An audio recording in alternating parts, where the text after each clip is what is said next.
Thank you, everyone, for coming to the press conference of Anna Blinkova. Anna, congratulations. Thank Your you. match had everyone at Melbourne Park watching a TV screen. How fun was that to play, or how relieved are you right now? Before the match, I was telling myself that I'm going there to enjoy.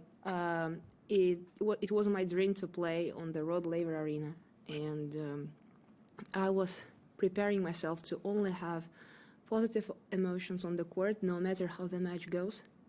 And I was telling myself that I only had to give my best until the very last moment and enjoy every single moment of it.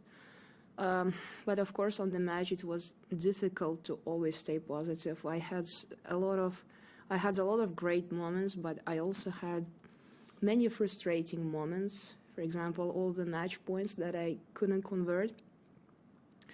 But I was doing a lot of mental work, a lot of self-talk to just stay positive and telling myself that I still can win the match until the very end.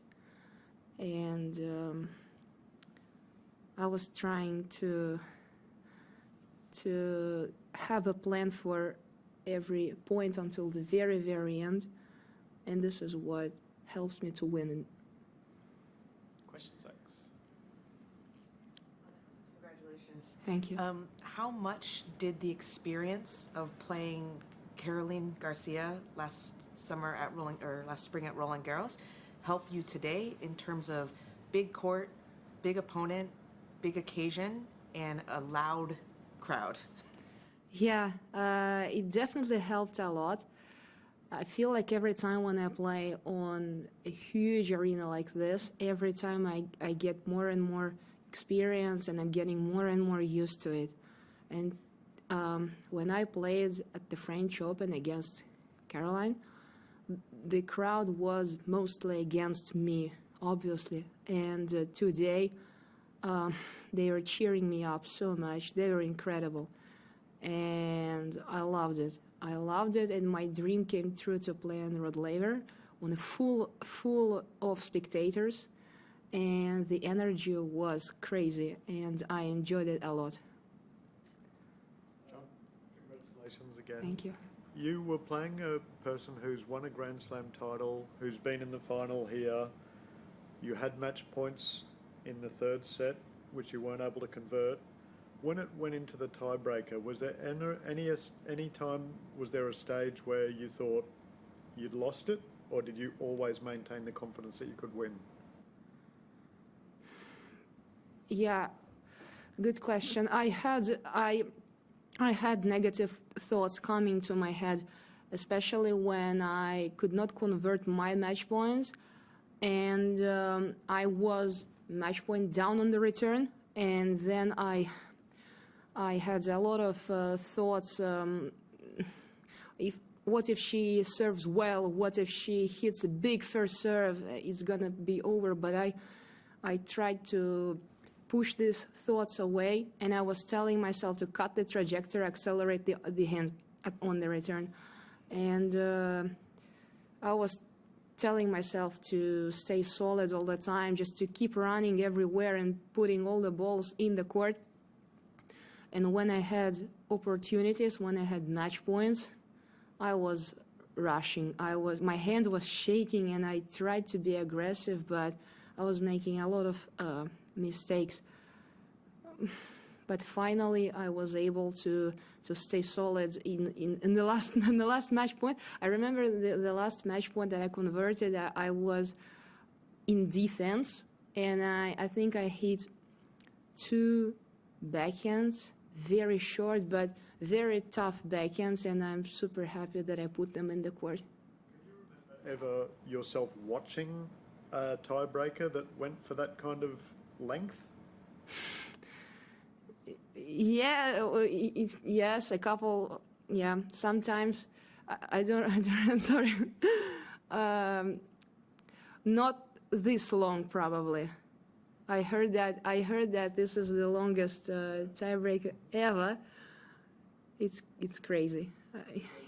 It's crazy. The crowd, everyone watching on TV, was just just in awe, just saying, when will this end? This is incredible. Did you get that Endless, sense? endless tiebreaker.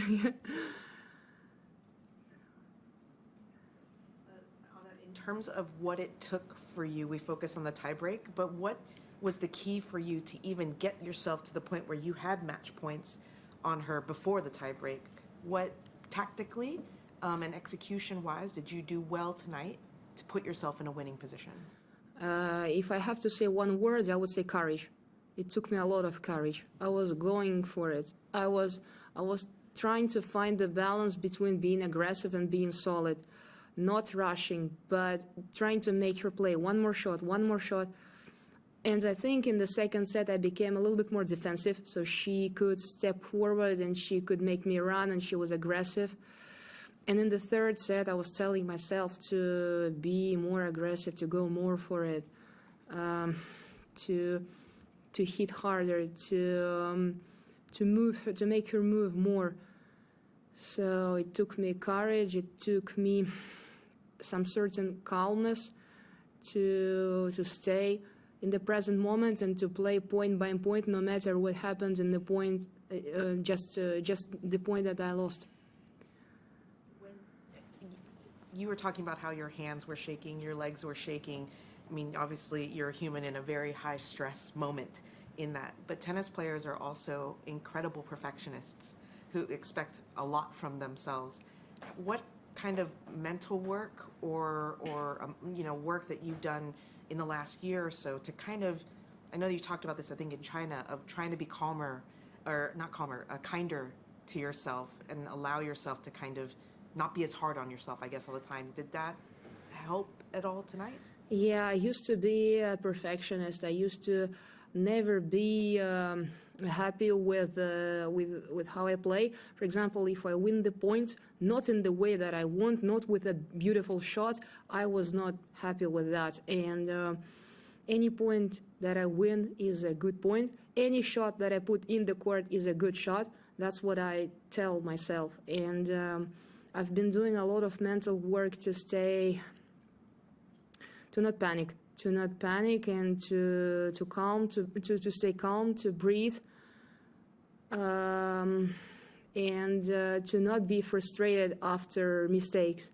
I always tell myself that everybody does mistakes. It's normal, but as soon as the intention is good, as soon as my intention is to put the ball in the court, that's a good shot, and I just have to keep doing it. Yeah, last one. Thanks. Just the general one, which is, what does this win mean to you? A lot. To be honest, I had a lot of motivation, obviously, to win this match, but one of my motivations was to stay here. And before going the court, I was telling myself, I will fight to stay here longer at the Australian Open, in the best atmosphere in the world. Thanks, everyone.